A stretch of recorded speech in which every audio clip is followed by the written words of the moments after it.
gabi po sa ating lahat. Amen. Huwag mo na tayo pagod na tayo. Salamat po sa Panginoon at po these past few days or weeks. And medyo jump up tayo ng mga schedule regarding sa mga camp. And this coming week, mag-celebrate po tayo ng ating anniversary. But then, bago may anniversary, kakaroon po muna tayo ng graduation po ng brother. So, the Lord is good to us. Ano po, dahil iningatan niya tayo, sinusustain na tayo. And He provided for our needs. The provision is still there.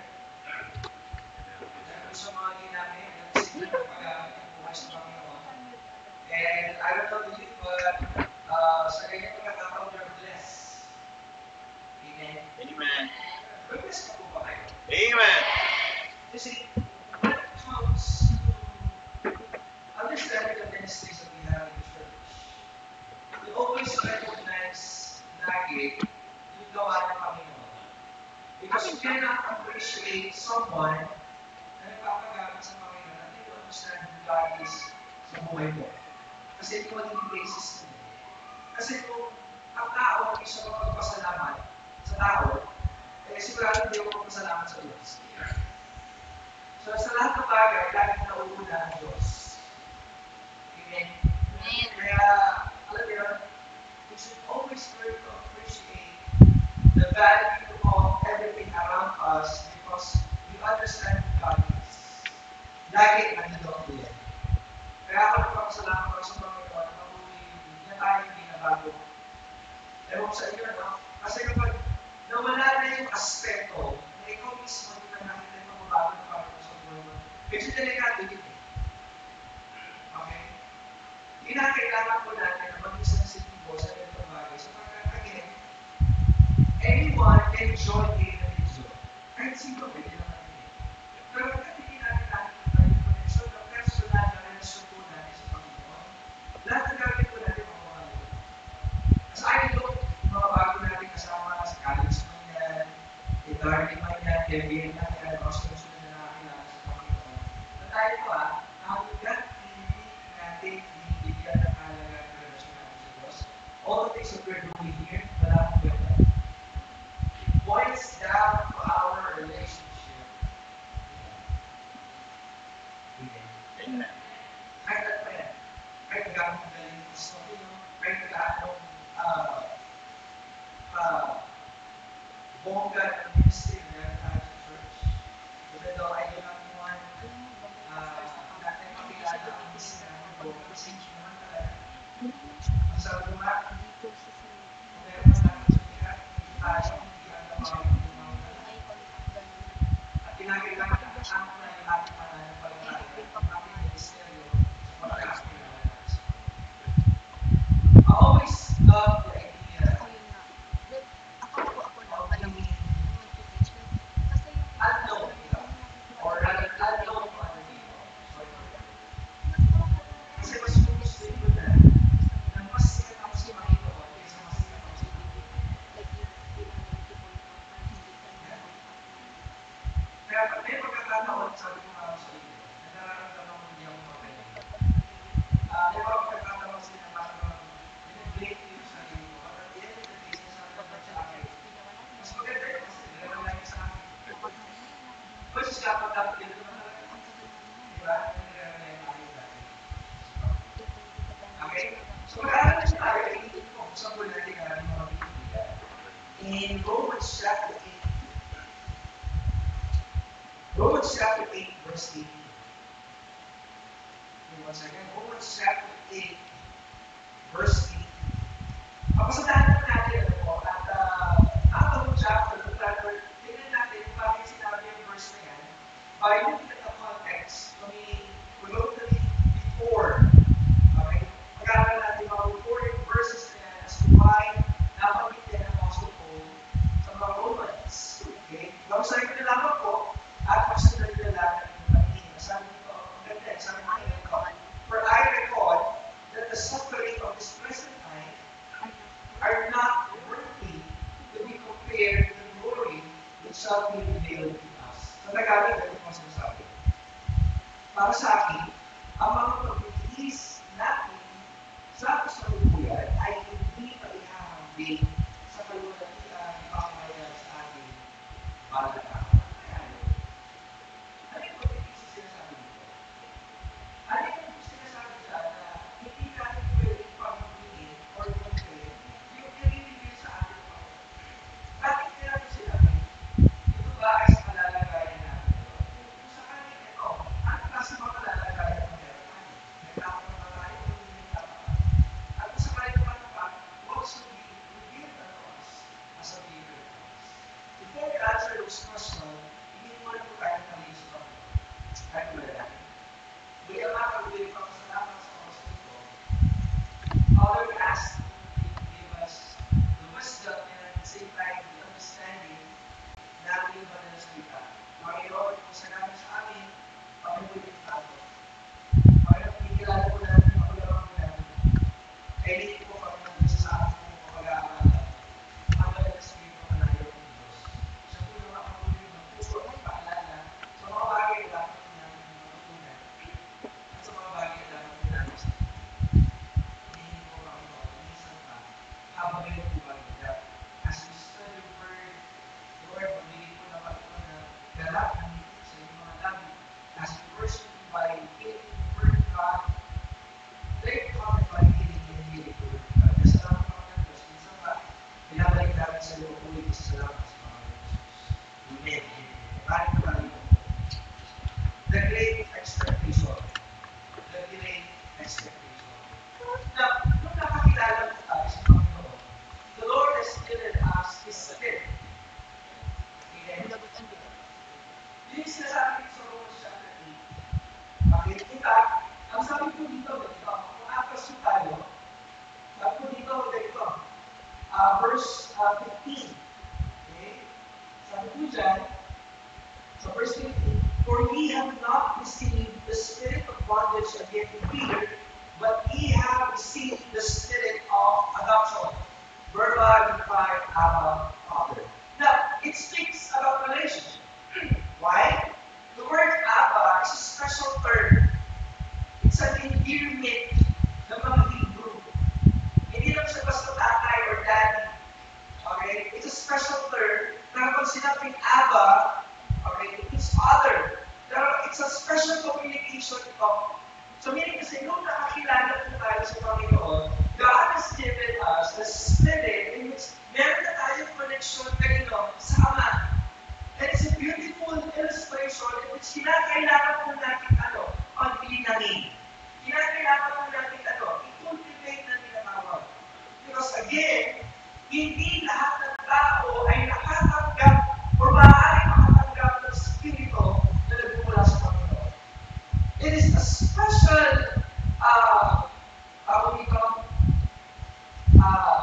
isa itong special na kalalagayan. A special standing in which binigay po ito hindi basta-basta. Okay? Hindi lahat ng tao ay pwede makatanggap ng kaligtasan. Kapatid, paano ito nangyari? Kasi magkakaroon. Meron ang favoritism ng Panginoon kung sinabi niya God has chosen us. No! In fact, lahat ng tao ay pupunta ng impyerno.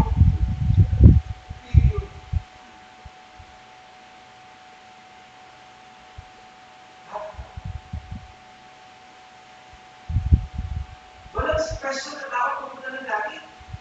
Walang talaga. So, nung tinanggap natin ang Espiritu, hindi dahil nag-desisyon ka. Ang tawag kasi dyan, decision is it. It is not your decision na nagligtas sa atin. No, it's not. It is by the grace of God. Kasi ang tao, hindi siya pwede makapag-decide. Bakit? Patay nga eh. Amen? Amen. The situation of every man, he is dead and dying. Dead and dying. Patay at mamamatay. Patay tayo, bakit di malay tayo sa Panginoon? Dying, although we are existing, we're not living, existing. Something, mamamatay tayo, hindi natin pa rin ang kalalabasan po natin. Ngunit dahil sa kahabagan ng Diyos, pinili ka niya. Grabe yun. Grabe yun. mercy. Kasi alam ng Panginoon kung sino tatanggap o hindi. Kaya kahit na naging evangelism po tayo, we're doing that to be faithful saan? Sa Great Commission na inutos sa Panginoon. Pero kung sino man yung pipili, hindi natin alam. May pagtatanong sa kapinili, o bakit pinili pa? Hindi ko rin alam. Nang dahil yung support namin sa Panginoon. Kaya ikaw, kung ligtas ka, dapat publiko ka na tapat. Hindi? Kasi pinili ka ng Panginoon para sa kaligtasan. We must persevere. Okay? We must persevere. Now, ano sabi ko dyan? Okay? Yun po natin, ha? So, sa 15, binasa po natin. Then sa 16, ang sabi ganito, the Spirit itself beareth witness in our spirit. Ano sabi niya? That we are the children of God. So, malalaman mo na ikaw ay sa Diyos at ikaw ay anak ng Diyos kung meron mong Spirito ng Diyos. Now, the Spirit that we have, or the Spirit na meron ang isang tao, ang nagtuturo sa kanya kung sino nga ba talaga ng Diyos. Ang Spirito na meron tayo ay nagbubuto sa mga bagay na spiritual. Kaya kahit sino pa yung kasama natin, at kapag wala po silang pagkagutom sa salita ng Diyos, sa gawain ng Diyos, sa presensya ng Diyos, hindi mo sa Diyos yan. Because the Spirit, our Spirit, that we are the children of God. Ang Spirito kasi, ang nagbibigay sa atin ng God consciousness. Kasi kung laman lang, hindi talaga maintindihan yan. Kaya maraming tao, kahit pagkagalan mo yan, pikilusupuhin ka, magagalit sa'yo. Why? Because they are spiritually dead. At hanggat hindi siya binubuhay ng Panginoon, hindi siya nag-born again. Yan sabi sa John chapter 3. Tingnan nga natin, John chapter 3. In John chapter 3, okay, verse 3, sabi ko ganito, Jesus answered and said, okay, verily, verily, I say unto thee, except a man be born again, he cannot see the kingdom of God. And then kasunod na sabi dyan, sa verse 5, okay, except a man be born of water and spirit, he cannot enter into the kingdom of God. So yung Spirit gives us, ano yun? Gives us an understanding pagkaunawa sa tayo litas. So, ano mo, Spirit na kayo Panginoon?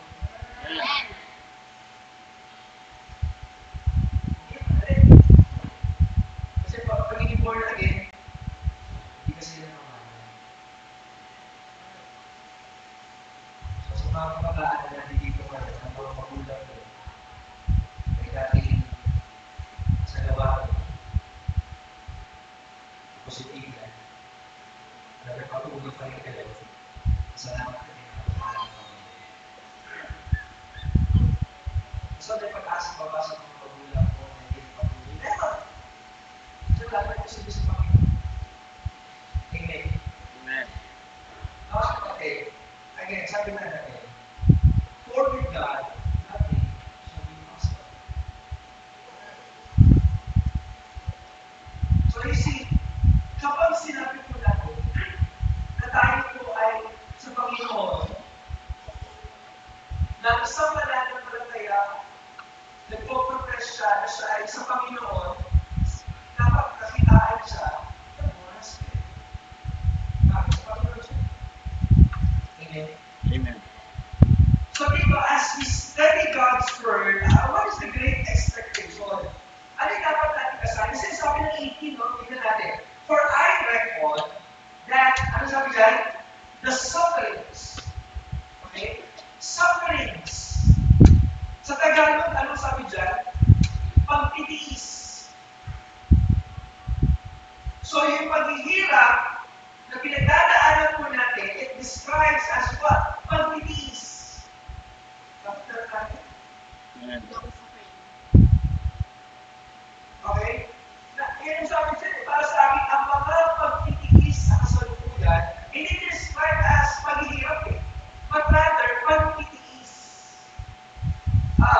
suffering, yung word dyan, may passages. Okay? So the sufferings of this present time, take note. Hindi lang sinabi suffering. Pero nagkaroon ng description, nagsabi dyan, of this present time. Ibig sabihin ko, ano man yung pinagdadaanan mo, may lang yan. Kapag tayo ay sa Panginoon, ano man ang ating pinag-iisan, bukapag ka na, kasi hindi ka magkakaroon.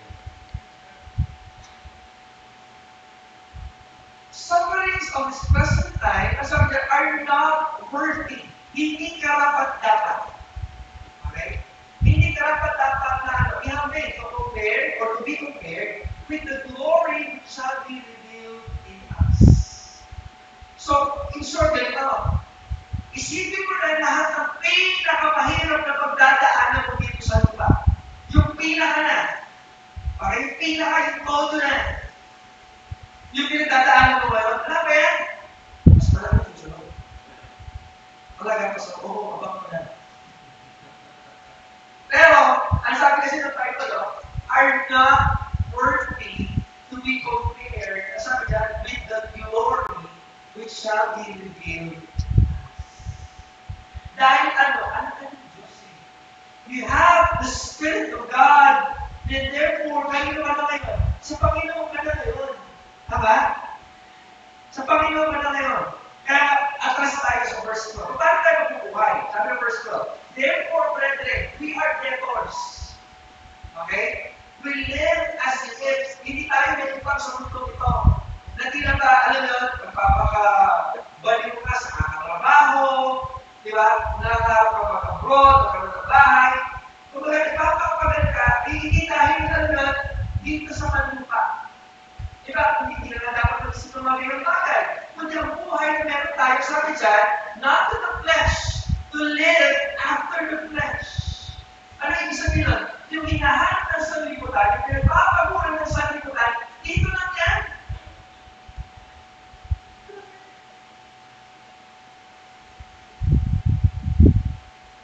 Kaya minsan ang hirap makapagpursige bilang sa mananampalataya, hindi pa rin nababago yung detalye din sa mananampalataya. Makamundo pa rin. Amen. Isip mo pa rin, dahil ang mundo, nasisiyahan, dahil sikat, kayamanan, kapangyarihan. Ikaw din, doon yung mentality mo. So kapag wala ka ng mga bagay nito, kapili mo, talo lang ka. Hindi ka rin ang isip na mananampalataya. Na yung dahil Kristo na you have the Spirit of God, therefore the Spirit will also teach you to maintain your relationship to God. Why? Because your relationship to God is the most important thing in this life. Hindi na mahalaga. Kasi hindi ko naintindihan ang relasyon ko sa Panginoon hindi na mahalaga. Lahat ng bagay na lang, magulit mo na lang. Kaya masabi ng Ecclesiastes, vanity. Everything under the sun, sabi ni Solomon, vanity. Alam mo yan. Ano yung pinakamalay ng bagay sa mundo? Relationship. Kasunod nga, verse 13, ano sabi dyan? Sabi na 13, ganito. Okay. Verse 13, for if you live after the flesh, okay, yung gusto ng laman, yung trip mo lang, ano sabi dyan? You shall die. What does it mean that you will die? Kapag ang isang tao na mamatay, alam niyo, hindi na siya nabubuhay dun sa purpose na dapat niya, sa buwan. Bakit? Patay na na eh.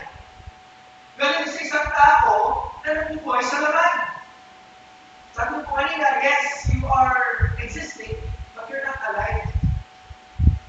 Pag ikaw yung nag-exist ka lang sa nabubuhay. Ang tao na nabubuhay, alam yung purpose niya. Diba? Ang isang tao na ni Kristo, bagamat dumadaan sa maraming pagsubok sa lahat ng suffering, okay, ganda ko sa puso. Gusto niya buhay. Kaya kung si Pablo tatanungin doon, di ba? Hindi na alam kung na mabubuhay siya o makamatay siya. Sabi niya, for me to live is Christ. Yung buhay ko, Christ na lang. But sabi niya, and to die is gain. Pero yung mamatay, ako ba?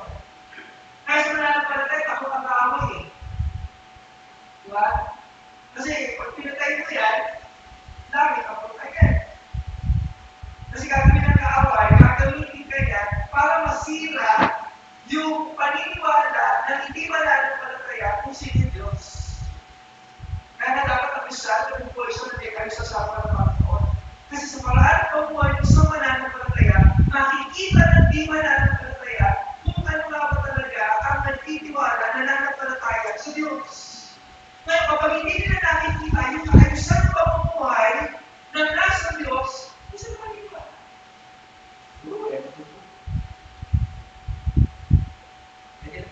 Ito pa yung tao. Ganun pala sa pamumuhay, hindi maganda pamumuhay. At kapag nakita yung nakaaway, ang gusto na nakaaway, nakapakatay ka na lang. Mas mahal kapag isa buhay ng tamang pamumuhay mo, mas marami kang madadali. Ngayon, kung pipiliin ko naman ang mabuhay kay Kristo, mas lalo na.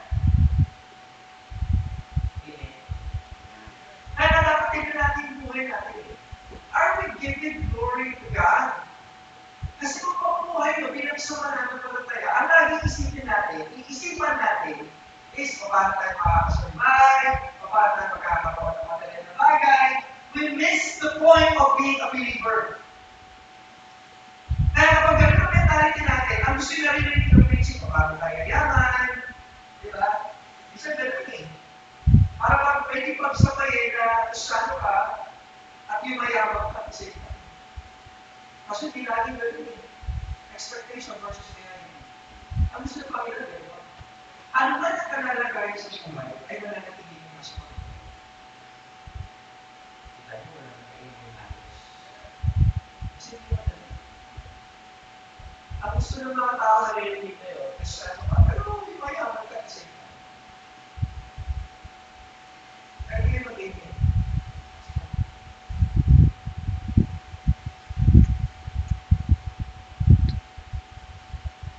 Hindi mo sabihin ka sa wala ka lakas, wala ka sakit, wala ka lakas. It is the same mentality meron ng mga Pharisees during that time. Kasi sa kanila, kapag nagasunod ka ng Panginoon, hindi ka mayaman, wala ka sa Diyos. Kaya binasa din ng Panginoon, blessed are the poor in spirit, for they shall see God. Kasi sa Pharisees, ang totoong pagkasunod ng Diyos, may yaman. Hindi mo ganun yung mga. Because if we're going to read Hebrews chapter 12, chapter 11, makikita niyo mga nabuhay sa pananampalataya. Alright, tingnan natin. Okay. Tingnan natin. Hebrews chapter 11. Hebrews chapter 11.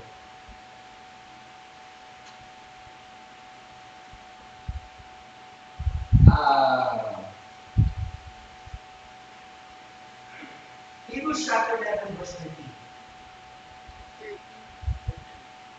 This, referring to the believers, those who put their faith in God, this all died sometimes in faith. Hindi sinabing this all died with riches, with glory, with power, no. With faith. Not having received as of yet the promise. Pero ano yung promise na tinutukoy dyan? Ano yung promise na tinutukoy dyan? Promise in which parang nakikita ng isang normal na tao na parang pag nasa Diyos ka, nakikita ka ng kaginawa sa mundo. But these people, they didn't receive the promise. Kasi nagpapakita dito na ang buhay ng tao, hindi naman talaga sa lupa. Ano sabi dyan? But having seen them afar off. Ibig sabihin, kagaya ng sinasabi dito sa Romans chapter 8 verse 18, may mas higit na bagay ang ipapakita at ibibigay ng Diyos sa mga nananampalataya at nagtitiwala sa Kanya. Ano nangyari? Kasi napako ang ating sarili sa pag-ibig. Amen. Kaya sabi ng Panginoon, paatras tayo sa chapter 8, di ba? We must live in the Spirit. Kasi sabi niya, kung sakasakali hindi man natin makuha, kung sakasakali nagtitiis man tayo sa mga bagay na meron tayo, kahit na, we're being ridiculed ng mga paligid sa atin, okay lang. Kasi nga, ang hope ng isang mananampalataya, mga sumpa. Kasi Panginoon.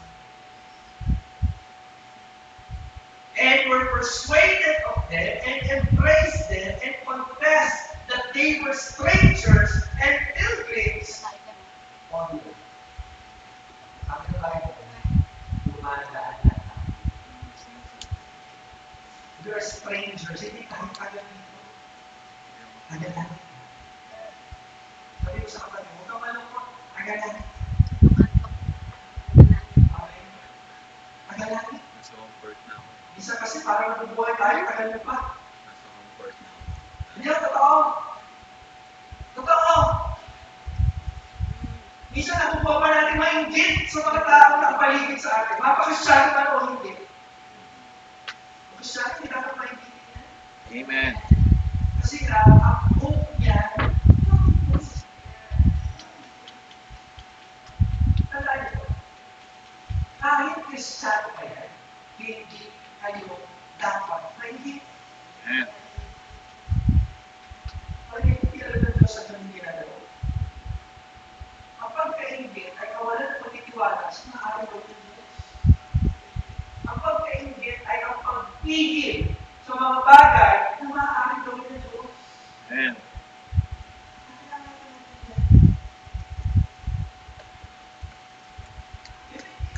Ano ba man yan? Kayamanan man yan. Panginoon, bakit sa sasakyan? Ako wala. Hindi. Kahit status pa yan. Lord, siya, sumakong pinautin. Ako sumay na, wala ka. Hindi. Amen. Bakit hindi tayo nabigay ng Diyos sa lahat ng ito? Kasi wala, anong sense kung mamamatay din lang tayo? Actually, binibigyan tayo ng resources, kayamanan, and even prestige. Kasi babalik lang natin din sa kanila yun. Kasi di mo naman di madadala yan. Kasi katan, nilalakanak na ilang panahon. Siguro, dekada na pinakapakagal. At other than that, makakalit mo lang yan. Yes. What is the sense? Naabutin natin yung mga pinapangarap ng mga taga-mundo. Again, hindi ka taga-mundo. Taga-saan ka? Amen. Huwag mo makalimutan yan. Nakakawala, taga-langit ka, pero ugali mo, hindi makalangit. Amen. Hindi makalangit yun. Amen. Amen. So dito, ano dapat po natin gawin? Ang gagawin natin? Balik tayo. Romans chapter 8, verse 18. Ano sabi dyan? For I reckon, in short ganito, kumbaga in conclusion, paano ba? Hindi naman conclusion. I have now seen or proved, kumbaga parang bang buo na yung aking desisyon. Okay? Nagkaroon na ganun yung concept si Pablo. Okay? That the sufferings hanggang na anything. Ito tinawag siya Apostle Paul at hindi kaya ang pagkakataon sa kanya. Ang pagkakataon sa kanya, hindi lang maging, alam mo yun, apostle siya to the Gentiles. Halitin niya yung salitang suffering. Sige na, sige pag gusto na gano'n.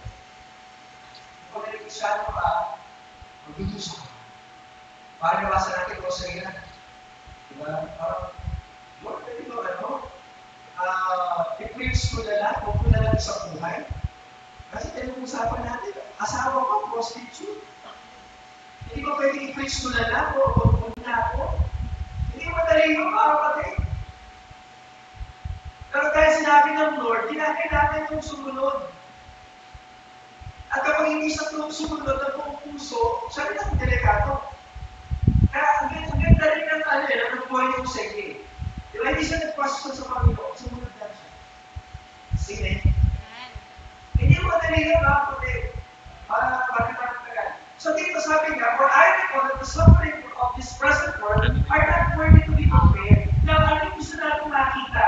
Number one, we need to treat it, okay, yung suffering, okay, as a compliment when the world hate the way it is. So that's number one.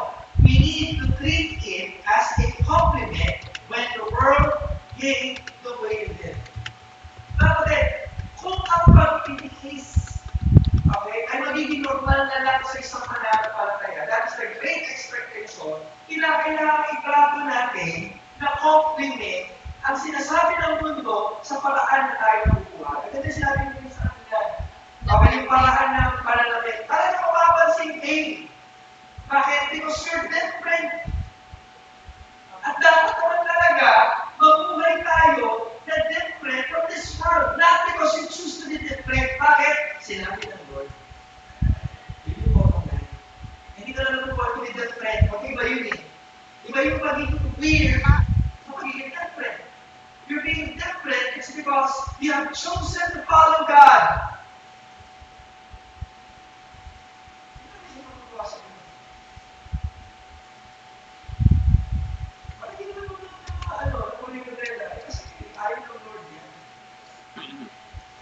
Bakit hindi ka nagpo-boyfriend ng pogi? Babae? Kasi kalooban ng Lord ang gusto natin mangyari sa Lord. Speaking of which,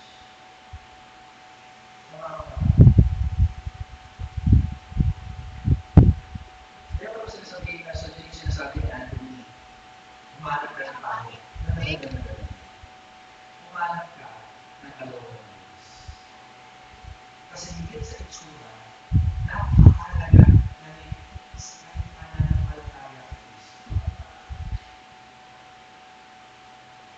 Kasi yung itsura,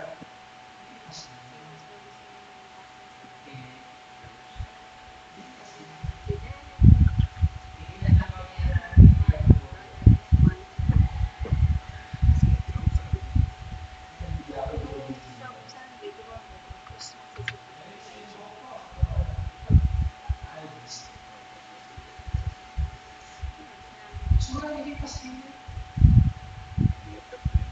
kapag ang isang tao ay maayos ang kanyang relasyon sa Panginoon, it reflects sa kanyang kapatid.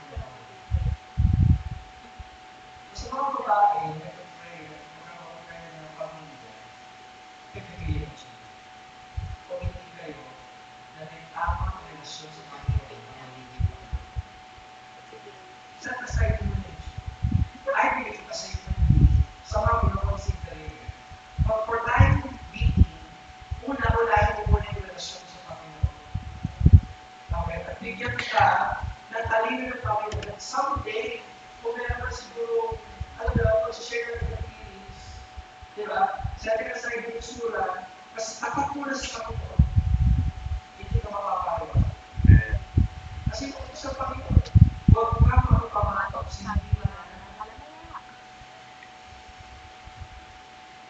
Kasi dito sa Diyos, hihingapan natin. Kaya yung sinasabi na Linda, ni Angel, ni Ray Kagib, at ni Rose.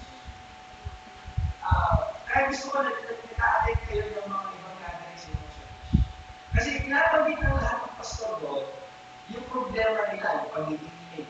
Di ba? Nananakit doon yun eh. Yung paggamit ng cellphone, nanakin. Ano pa ba? Ano ba yung malapag dito? Nag-attend ng prayer meeting. Devotion, na nagbabasa ng Bible, napagiging na dito. Diba? Tapos yung yung mga kabataan, na after ng mag-college, nawawala na, napagiging hindi na yun. Hindi lang natin basta na ituturo, salamat sa Diyos. At least yung sasabuhay na natin. Diba, ang mga pastor kasi, magpapaalala lang yan, magbasa kayo ng Bible. Kaya sabi na Lord sa akin, dito, marami na pastor ginawa yan. How about create a ministry for them to follow and at the same time to commit themselves na gawin ito? Although ginagawa natin siya, medyo it takes discipline. Hindi na pwede sa sinong church na walang ginawa para iskay kung paano maging involved ang mga members in reading the Bible. Kasi sa gusto, mapapakinggan din, naririnig ka ba bakit? Yung mga nakasal na Bible readers. Hindi pwede hindi ka mag-devotion kasi lahat nagsasalita. Pero kung walang point ay sinabi mo, sa'yo na yun. Kasi hindi ko man nag-effort na at least, subaybayan, pag-aralan, to observe the properly of ano. Hindi ko pwede sabihin. Eh, mga pastor natin nila, ano sinasabi? Kayo, hindi kayo devotion. Yan yung sinasabi niya. Kaso ba, nandun yung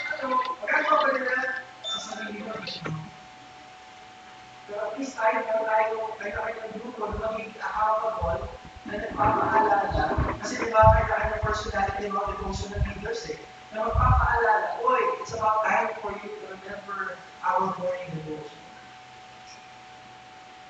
Kaya mga kapatid, again, mahalaga na paalalahanan natin lagi ang ating sarili. Pasalamatan ang Diyos kapag tayo napupush tayo to our limit. Minsan talaga bilang tao, magsasawa kayo, minsan bilang tao, mahigit na kayo, kasama yun eh. Pero sana kung sa punto na parang lalay kayo kasi nagsama ka na. Kasi kapag lumay ko sa Panginoon, walang ibang talo kundi ikaw. Yes. Ikaw, at ikaw din. Amen. Kasi nga sabihin ko, di mas nakaka kung i-push kayo o kalapit sa Panginoon. Buti nga, tigil. Amen. Tapos may marinig ka ngayon, sinasabi nila, para bang dictate mo. Wow. Hindi mo dati sa Diyos yan. If ever nakaramdaman ka, parang yung sarili nyo, isip. Kung sakaling pinupush yan, tapos hindi mo ginagawa, it's your fault. Kailangan talaga, mabuhay mo sarili mo sa harapan ng Panginoon. Kasi hindi pwede na tama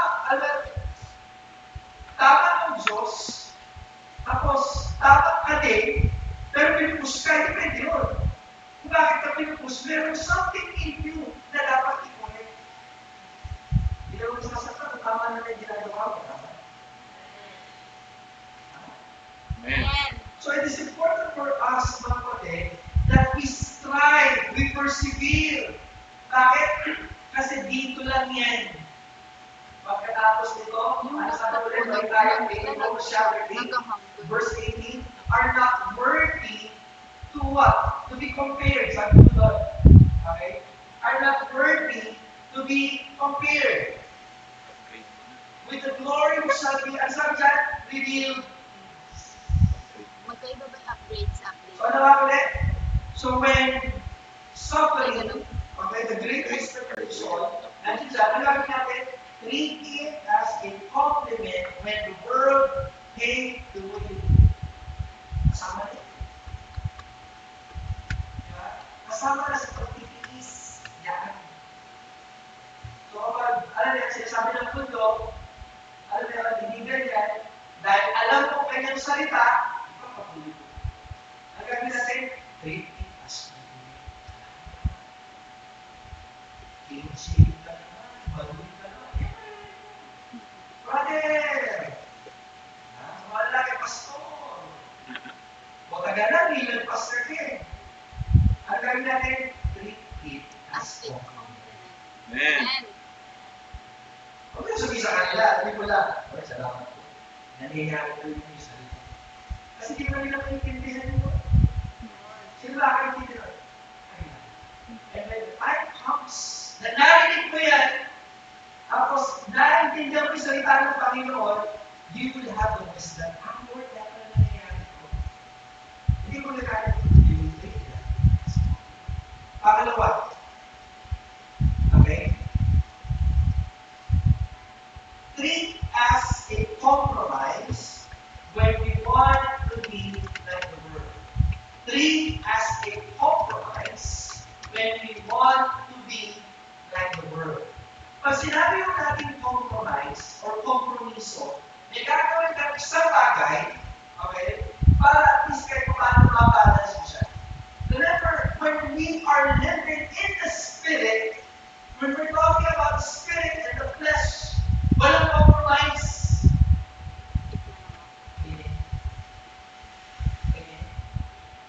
Halimbawa, kapag gusto mo na magkaroon ng relationship at meron manliligaw sa'yo na hindi mananampalataya, hindi mo pwede makipag-compromise. No. Hindi ko pwede nasa middle. No. You have to decide. Amen. Hindi pwede na, pagamitin ko lang yun para makapinala kayo. Hallelujah. Huwag kayo makipag-compromise. Huwag kayo makipag-laro sa power. Amen. So, treat as a compromise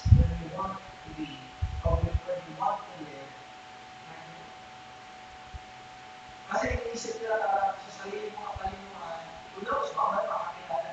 Huwag mong gano'n, wala sa Bible yun. Wala sa Bible yun.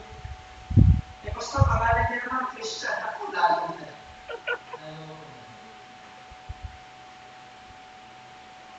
Ginagamit ko lang yan, pero it applies in everything.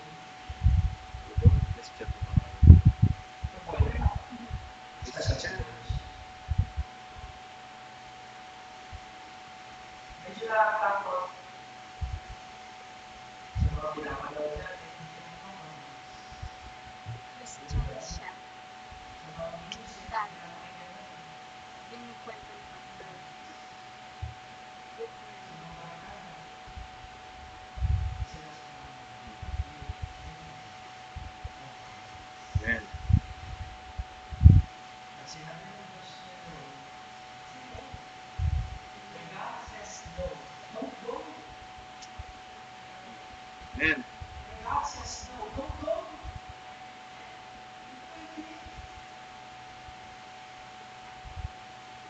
Hindi tayo pinipigilan ng Diyos dahil KJ siya. Hindi.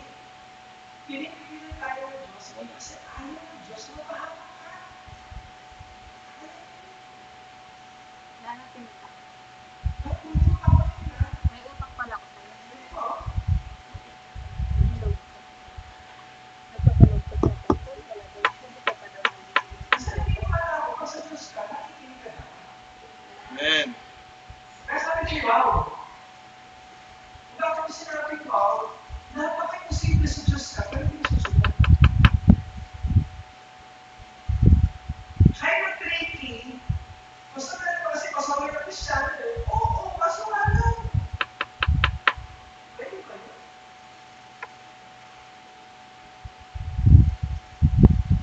Kung hindi tayo pwede mag-judge sa kaligtasan ng isang tao, pero malalaman mo yung tao kung hindi pagkagupay sa pananampalataya kapag sumusunod sa Panginoon, hindi siya nagpo-compromise. Although, sabihin natin, siguro parang judgmental, eh yun ang dapat eh.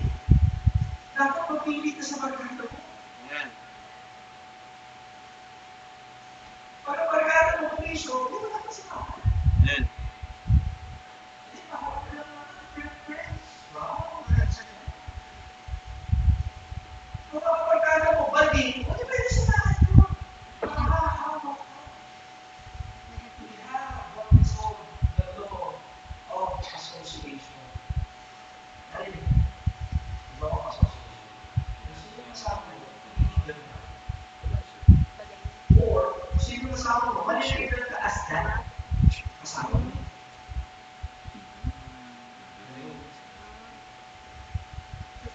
Hindi ba tanging dito? Eh, yung kasama mo. Masabi sa'yo, ay kami dito, eh, yung kasama mo dito. Amen. In the first place, hindi sila sasamahan. Amen. Hindi gusto, evangelize. Ano evangelize? Sa paligitan ng Bible eh. Hindi pwede yun. Habang siya. Hindi gets it. So, every time we are suffering, when people are telling us na bakit ka ganyan, you need to stand your ground. Kailangan paninindigan ka. And you always treat it as what? Compromise when you want to be like the world. Hindi pwede. Amen. Dapat yung magaling tayo ng Word of God eh. The Word of God gives us wisdom. Ano kaya isang sin? Kasi sa libayan ng Diyos, kaluluwa ng Diyos. Ikaw yun. Compromise. Amen.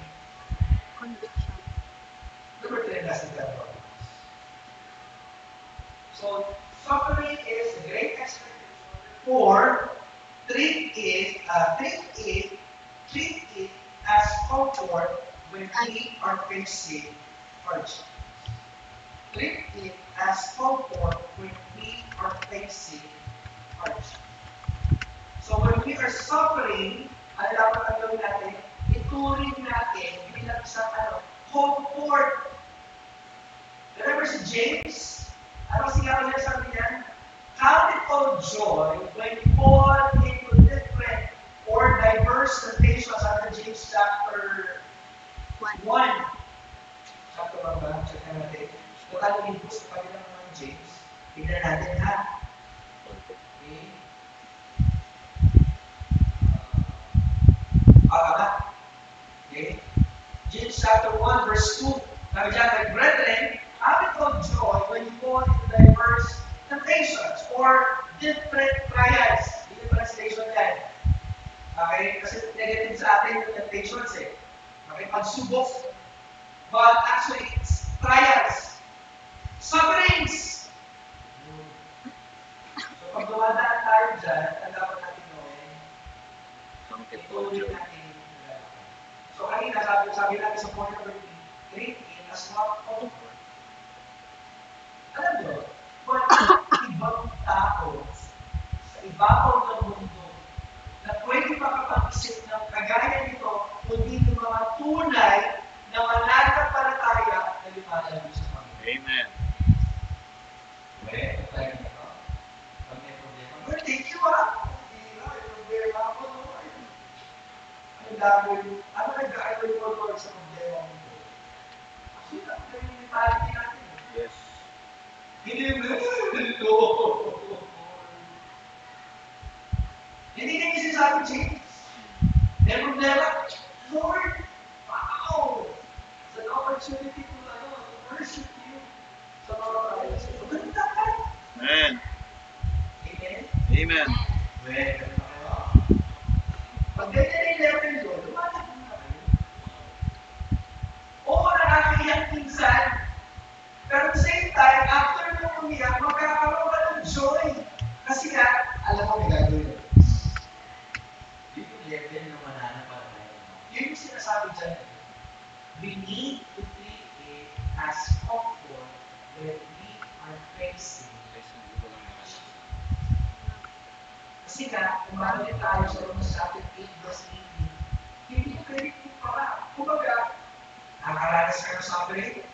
Wala. Ano naligat lang yan? Amen. Isang umiiyak kayo, Lord, wala. 6 months pa lang yung titiisin. Natawa ka na, bakit? Gano'n ka lang 6 months, sige. Half a year. Kung naman ang Panginoon, di ba pakita sa inyo, bakit hindi? Minsan kasi ganito na nangyayari. Ang gusto nyo, pag may problema, gusto ko isang araw lang, so agad. Hindi na, no? Amen. Hindi na tayo nagpupulong tiis. Kasi yung sinasabi dyan eh. Balik mo ha? James chapter 1, verse 2 and 3. Balik mo. Para napitindihan nyo. Natawa kayo sa napitisip mo ng 6 months na po. Natawa kayo. Ang sabi kasi dyan, when you fall into diverse temptations, 3. Sabi ni 3, mahalaga. Knowing this. In short, dapat alam mo to. Alam mo to? Knowing this. Yun yung previous kanina. Knowing this, that the trying of your faith worketh patience. Gusto mo kasi pag may problema, parang confidence. So, instant. Walang pag-ibig. Kaya maraming kumatahan yan, kapagawa sa mga gusto madali yan. In terms of relationship, gusto mapaayos na rin. Or relationship mo kayo sa pag-ibig, isip, mapagulan, yun ang ibig sabihin ng commitment. Pag wala, di pa nagtutunan ng commitment, dumakasama ka ng commitment.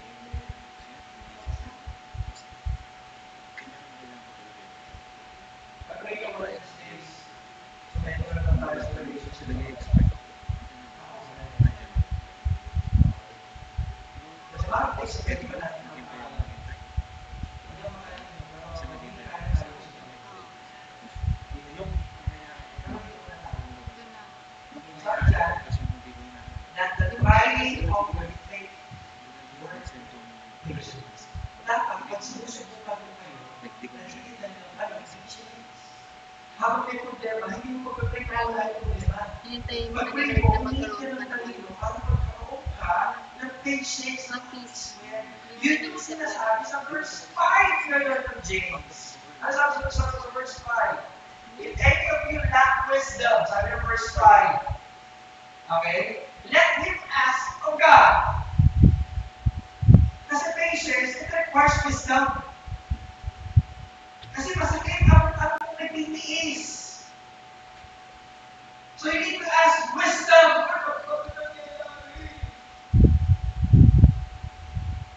Kasi bago ka magkaroon ng joy in your suffering, dapat yung wisdom na wala na nagmumula sa Panginoon.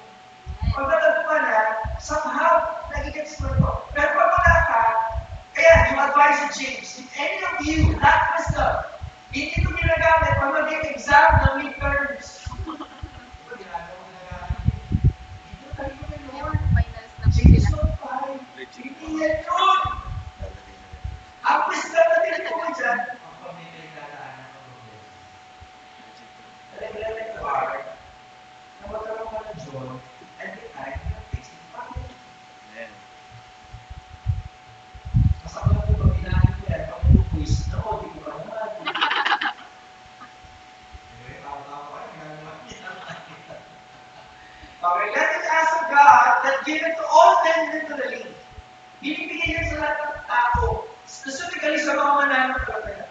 Nagbibigay ng kanino Panginoon. And upbraided not, and it shall be given him. That's the promise of God. Na pag may problema ka, pag humingi ka ng kanino, bibigyan ka niya. Amen. Promise you, promise. Bigay. Amen. Ako mga nag-aaral na. Hindi pa in-term ng finance yan. Finance na po. Pag may problema. Yan yung wisdom na pinatawag ko dyan. Okay? Hindi lang wisdom. Diba? Ikukurdo ka, di ka pa nag-review. Nalagpan ka. Ay, hindi ako nag-review, Lord. Hindi yung wisdom. Aba, magaling. Tapos pag bumagsak ka, sisisihin mo na si Lord. Okay, kasi yun. Yun ang problema kapag hindi mo alam ang context ng verse. Okay, so sinasabi dyan, as we go along in this life, hindi madali. So the great expectation that suffering, present yan sa isang mananampalataya. Even though suffering is present, matali din naman na yung pinagdadaanan natin yun, malaking kwenta sa ipapakita ng Panginoon. And that is the great comfort. Amen? Amen. Di po, naglalapit ko ngayon. Masalamat tayo sa Panginoon sa kapalimutan. Pagkatapos. Muli, Panginoon, salamat po sa host. Father God, we're so thankful for the wisdom na binibigay mo sa amin. Lord, help us na lahat po na ba, nagkarinig po namin. Hindi po na ba marinig lang, kundi mag-relate po naman o i-relate po namin sa aming mga kaisipan. So that when suffering, when trials, when testing comes in our lives, O God, mapagtagumpayan po natin sa tulong at habang mo sa amin. Salamat po ng Diyos for the times for giving us this kind of testings na opportunity ito para mas lalo pa po kami mapalagay sa iyo. Para mas lalo pa po namin kayo kilala at para mas mabuti kami sa aming kalalagayan bilang sa mananampalataya sa iyo. Salamat po rin ng Diyos. I pray that you continue to heal us, O God, sa mga sugat ng Diyos na amin po mga nararanasan. Ito po, Panginoon, ay sa amin po mga Panginoon. And we pray, O God, that you continue to bless us with wisdom as we walk in this life, O Lord, understanding na kayo po ang ibibigay sa atin ng kanino. Every time, Lord, na may nakakamit po ng mga pagsugat. Bless us, O God, in your spirit. As we walk in this life, O God, alala mo natin na kayo, O Diyos, na nagpapaalala na ang mga nararanasan mo natin sa pagkakalitan. Dalangin po kami ng Diyos na kayo po ang magtaas sa lahat po ng aming ginagawa. Ito lang ang aming sakot na namin sa matamis at makapangyariang pangalan namin po ng aming Panginoon Jesus. Amen. Salamat po!